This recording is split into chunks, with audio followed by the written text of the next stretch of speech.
Hello everyone! I'm gonna make a linen crop top and skirt set into 2 videos. It's the top's turn first. Before you sewing, stay stitch around the armhole of the panels. All seam allowance are included. Let's get started.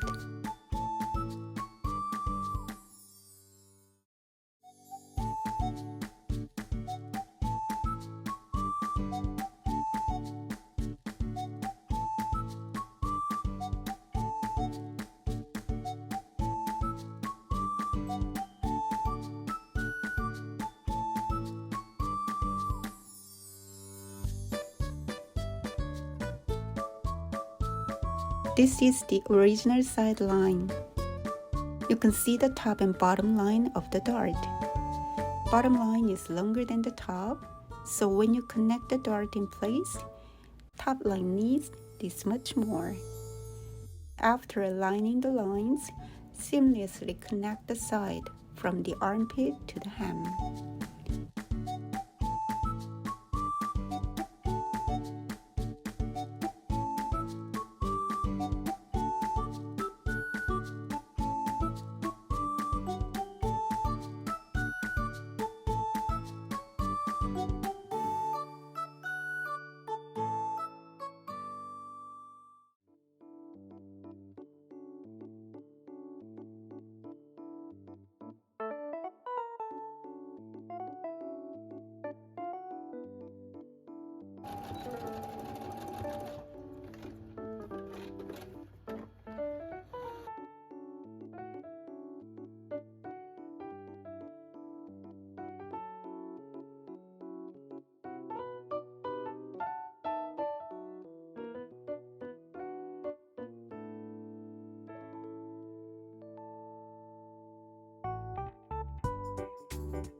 Thank you for watching.